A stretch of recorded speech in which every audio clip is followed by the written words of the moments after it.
दज्जाल के बारे में बहुत सारे हदीस हैं, लेकिन एक हदीस में हमें दज्जाल की एग्जैक्ट लोकेशन के बारे में बहुत सारे हिंट्स दिए गए। और ये हदीस हम सबने बार बार सुनी हुई है कि एक दिन भरी महफिल में रसूलुल्लाह सल्लल्लाहु अलैहि वसल्लम के पास एक ईसाई आया और उसने इस्लाम कबूल करके अपना वाक़या सुनाया कि मैं और कुछ लोग अरब से मशरिक की तरफ रवाना हुए। हम अभी रास्ते में ही थे कि अचानक समंदर का मौसम बदल गया और हमारी कश्ती अपने रास्ते से भटक गई।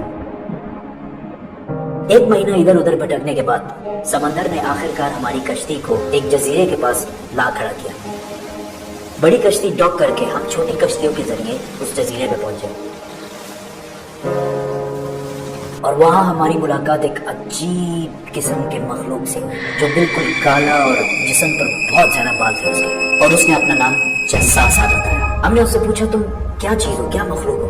उसने बोला मुझे छोड़ो, वो उधर एक मंदिर है, उधर जाओ, वहाँ एक शख्स तुम्हारा बहुत शिद्दत से इंतजार कर रहा है। अंदर हमने एक शख्स को जंजीर में बंधा हुआ देखा और उसने हमसे 3 सवाल पूछे कि मुझे बेसान के दरख्तों के बारे में बताओ, क्या उसमें कोई फ्रूट फल वगैरह है? हमने कहा बिल्कुल, वहाँ बहुत फ्रूट्स फल वगैरह है। उसने कहा बहुत जल्द वहाँ कुछ भी नहीं होगा। फिर उसने पूछा मुझे लेक ऑफ तबरिया के बारे में बताओ, क्या उसमें पानी है या नहीं है? हमने कहा बहुत पानी पड़ा। उसने कहा बहुत जल्द ये भी खुश्क हो जाएगा। और फिर उसने कहा मुझे उस उम्मी पैगंबर के बारे में बताओ, क्या किया है उसने अभी तक? हमने बताया कि वो मक्का से निकलकर मदीना में आबाद हो चुका है। उसने कहा क्या वाकई वो यसरब मदीना आ चुका है? ये कहते ही उसने कहा कि अब मैं बताता हूँ कि मैं कौन हूँ। मैं हूँ दज्जाल और बहुत जल्द मैं अपनी कैद से आजाद हो जाऊंगा और तमाम इलाकों में जाऊंगा सिवाय मदीना यानी यसरब के। रसूलुल्लाह सल्लल्लाहु अलैहि वसल्लम ने तमाम लोगों को मुखातिब करके कहा, ऐ लोगों, ये है यसरब मदीना। तमीम अद्दारी जो कह रहा है मुझे उसमें सच्चाई नजर आ रही है। याद रखो दज्जाल शाम के समंदर में है और ना यमन के समंदर में। और अपने हाथ से मशरिक की तरफ इशारा करके कहा दज्जाल मशरिक में है, दज्जाल मशरिक में है, दज्जाल मशरिक में है। अब सिंपल सी बात है, एज वी नो कि मशरिक की तरफ सफर के बाद उनकी कश्ती एक जजीरे पे रुकी थी। So let's just find out all the islands east of Medina. Medina के ईस्ट में there is the famous Arabian Sea और इसमें मेनली 4 जजीरे पाए जाते हैं।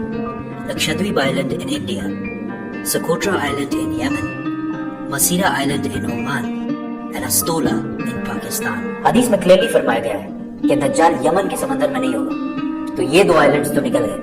रसूलुल्लाह सल्लल्लाहु अलैहि वसल्लम ने मदीना में जो मशरिक की तरफ इशारा किया था, अगर उससे हम एक सीधी लाइन खींचे तो वो बिल्कुल अस्टोला आइलैंड के ऊपर से गुजरती है। और जब जस्सासा ने उनको उस जजीरे पे एक टेंपल मंदिर की तरफ भेजा था, तो इस जजीरे पे एक मंदिर टेंपल की कोई रिमेन्स तो होने चाहिए। इंडिया के इस आइलैंड में तो ऐसा कुछ भी नहीं है, लेकिन पाकिस्तान के अस्टोला आइलैंड में बताया क्या है? मंदिर।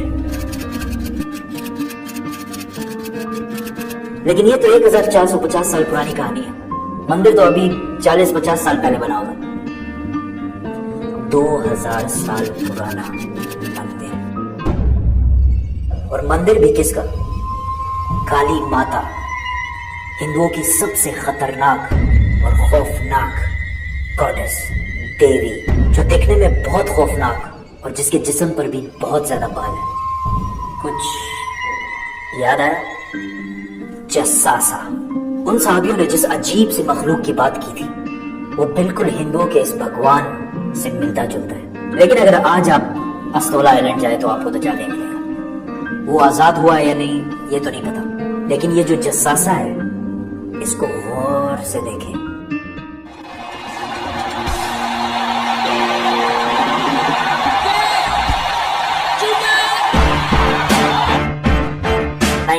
के अमेरिकन म्यूजिक इंडस्ट्री के सबसे बड़े बैंड्स में से एक बैंड रोलिंग स्टोन्स है।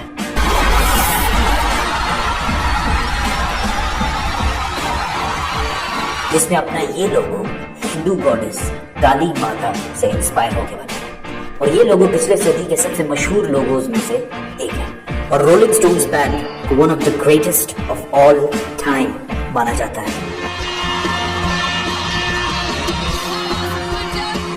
वन वे और द अदर, दज्जाल के जजीरे वाले जस्सासा का पूरी दुनिया के म्यूजिक इंडस्ट्री और फिल्म इंडस्ट्री को शेप करने में बहुत बड़ा हाथ है।